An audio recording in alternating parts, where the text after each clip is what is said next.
To make sushi rice, use short grain white rice that was made in Japan or that's labeled sushi rice. This type of rice will have the sticky, plump texture that you need when you're making sushi. Pour the rice into a fine mesh strainer and rinse it under cool water for a couple of minutes or until the water runs clear. Then transfer the rice to a large pot and add an equal amount of water so there's a 1-to-1 ratio of rice to water. Cover the pot and turn the heat to medium-high.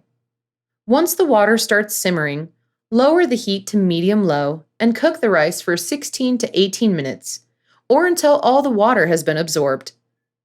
Move the pot off of the heat and let the rice cook for another 10 minutes with the lid on. While the rice is steaming, combine 1/4 cup, 60 milliliters of rice vinegar,